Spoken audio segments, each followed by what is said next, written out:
Hello guys, welcome to my channel mister Naveen talkies. మన pan India star junior NTR. Pan India star అని చెప్పుకునే ముందు ఇంకో విషయం ఏంటంటే, ఎన్టీఆర్ యొక్క ప్రాజెక్ట్లో వచ్చేసి లైనప్ చాలా స్ట్రాంగ్గానే ప్లాన్ చేసుకున్నాడు. ఎందుకంటే ఒక పాన్ ఇండియా స్టార్గా ఎదిగిన తర్వాత సినిమాలు నెక్స్ట్ స్టెప్ బై స్టెప్ ఎదిగేలా ఉండాలి, కానీ తగ్గకూడదు. తన క్రేజ్ ఏమాత్రం తగ్గకుండా స్టెప్ బై స్టెప్ ఏమంటారు ఇది టెరెన్ బై టెరెన్ పెంచుకుంటూ వెళ్ళిపోవాలి. మీన్స్ ఏరియా వైడ్ కానీ తన క్రౌడ్ పుల్లింగ్ ఎక్కువ అయిపోవాలి. అలా అయితేనే తను పాన్ ఇండియా స్టార్ అవ్వగలడు, రియల్ పాన్ ఇండియా స్టార్ అవుతాడు అనమాట.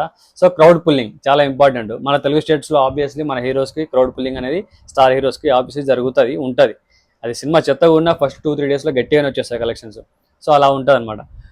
అండ్ నార్త్ సైడు సౌత్లో కూడా చూసుకుంటే తమిళనాడు కావచ్చు, కర్ణాటక కావచ్చు, కేరళ కావచ్చు. సో మనకి నార్త్ జోన్ చాలా పెద్దది. వార్ 2 ఇప్పుడు ఎన్టీఆర్కి చాలా ప్లస్ అనే చెప్పాలి. ఎందుకంటే ఈ సినిమా డైరెక్ట్ హిందీ ఫిలిం. ఈ సినిమాతో ఎన్టీఆర్ బాలీవుడ్లో కూడా మార్కెట్ పెంచుకునే అవకాశం చాలా క్లియర్గా కనిపిస్తుంది. ఎందుకంటే టీజర్ చూసిన ప్రకారం ఎక్కడ ఎన్టీఆర్ కూడా ఏ విధంగా కూడా డిసప్పాయింట్మెంట్ లేదు. మంచిగా క్లాసీ లుక్లో ఉన్నాడు, వాళ్ళకి తగినట్టుగానే ఉన్నాడు. ఆ సినిమాలో క్యారెక్టరైజేషన్ కూడా బాగానే ఉంది.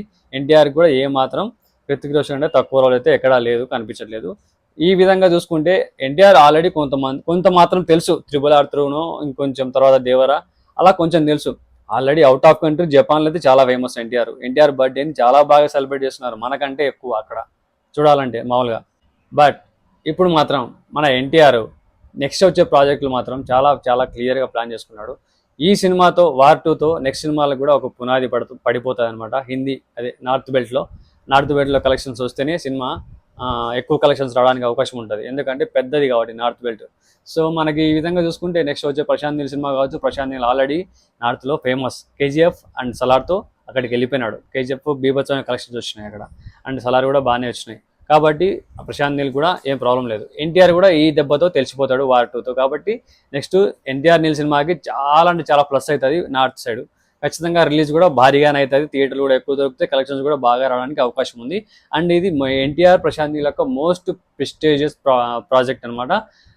ఎన్టీఆర్ నీళ్ళు ఈ సినిమా కాంబినేషన్ ప్రశాంత్ నీళ్ళు ఇప్పుడు కాదు, తన స్టార్టింగ్ కెరీర్ నుంచి ఈ ప్రాజెక్ట్ రాసుకొని పెట్టుకోవడం జరిగిందని చెప్పి ఒక సందర్భంలో చెప్పడం కూడా జరిగింది. ఈ మధ్యలో KGF సలార్ కూడా తీశారు ఆయన. అలాగే అవి నేను తక్కువ చేయట్లేదు, తక్కువ అని కాదు, బట్ ఎన్టీఆర్తో చేయడం అనేది నాకు ఒక డ్రీము. ఇది ఒక పెద్ద ప్రాజెక్ట్, నాకు ఆయన లైఫ్లో ఒక గుర్తుండిపోయే ప్రాజెక్ట్ లాగా అని చెప్పి అనుకున్నాడని చెప్పి నువ్వు చెప్పడం జరిగింది. సో ఎన్టీఆర్ ఈ నీల్ సినిమా తర్వాత దేవర టూ కంటే ముందు నెల్సన్ మూవీ ఓకేంది ఆల్రెడీ. అది కూడా ఒక సందర్భంలో చెప్పడం జరిగింది రీసెంట్గా మ్యాడ్ మూవీ ఈవెంట్లో. సో నెల్సన్తో కూడా ఓకే అయింది. ఆ నెల్సన్ తెలుసు కదా, Jailer movie director. Obviously Nelson ఒక పక్కా కమర్షియల్ డైరెక్టర్, పక్కా కమర్షియల్ సినిమా దిగిపోతున్నాడు ఎన్టీఆర్తో. అదొకటి. నెక్స్ట్ వచ్చేసి ఎన్టీఆర్ ఇంకోటి దేవర టూకి ఆల్రెడీ స్క్రిప్ట్ రన్నింగ్ అవుతుంది. కాబట్టి ఈ 2 ప్రాజెక్టులు కంప్లీట్, ఈ 3 రిలీజ్ అయిన తర్వాత దేవర వచ్చేస్తుంది. దేవర అప్పటి వరకు స్టార్ట్ అవ్వదు. సో కొంచెం టైం పడుతుంది దేవర రావడానికి. ఆ దేవర తర్వాత ఇంకా మనకి కుదిరితే సుకుమార్తో ప్లాన్ చేస్తున్నారు అన్నట్టు ఒక ప్లాన్ అయితే ఉంది. డ్రాగన్ 2 కూడా అవకాశం ఉంది అంటున్నారు, బట్ అది కన్ఫర్మ్గా ఇంకా అయితే అఫిషియల్గా లేదు. ఫస్ట్ అయితే డ్రాగన్ రాని, ఆ తర్వాత తెలుస్తుంది పార్ట్ 1 పార్ట్ 2 ఉందా లేదా అని. అండ్ ఇక్కడ విషయం ఒకటి, దాదా సాహెబ్ ఫాల్కే ఈయన గురించి కూడా ఒక సినిమా బయోపిక్ సినిమా తీస్తున్నారని చెప్పి అదొక టాక్ నడుస్తుంది. దానికి హీరోగా ఎన్టీఆర్ అయితే చేస్తున్నారని చెప్పి కూడా ఒక టాక్ అయితే ఉంది. మరి ఆ సినిమా తీస్తున్నాడా లేదా అనేది కొంచెం టైం పడుతుంది. ఎందుకంటే ఈ కాంపిటీషన్లో బాలీవుడ్ స్టార్ అమీర్ ఖాన్ కూడా ఉన్నాడు. ఇక్కడ ఎన్టీఆర్, అక్కడ అమీర్ ఖాన్ ఇద్దరు ఒకటేసారి ప్రాజెక్టు అనౌన్స్మెంట్ చేశారు. మరి అది ఎవరు తీస్తారనేది క్లారిటీ లేదు. కాబట్టి ఇప్పుడు వరకైతే ఎన్టీఆర్ లైనప్స్ ఉన్న మా సినిమాలు మాత్రం చాలా స్ట్రాంగ్గానే ఉన్నాయి, చాలా పకడ్బందీగా ప్లాన్ చేసుకున్నారు. ఇలానే కంటిన్యూ అయితే ఎన్టీఆర్కి ఇంకొంచెం క్రేజ్ పెరిగేసి కలెక్షన్స్ ఇంకొంచెం కొలగొట్టడానికి, పాన్ ఇండియా స్టార్గా కొంచెం కలెక్షన్స్ని సెట్ చేయడానికి అవకాశం అనేది ఉంటుంది. పుష్ప 2తో అల్లు అర్జున్ అనుకోకుండా ఒక స్టార్డమ్ వచ్చేసింది, కలెక్షన్స్ బీభత్సంగా వచ్చేసాయి నార్త్ బెల్ట్లో. అది నార్త్ బెల్ట్ యొక్క పవర్ అనమాట. మన సైడ్ తక్కువ సినిమా కలెక్షన్స్, కానీ నార్త్లో బాగా వచ్చినాయి. అందువల్ల సినిమాకి కలెక్షన్స్ ఎక్కువగా కనపడినాయి అనమాట. అది మ్యాటరు.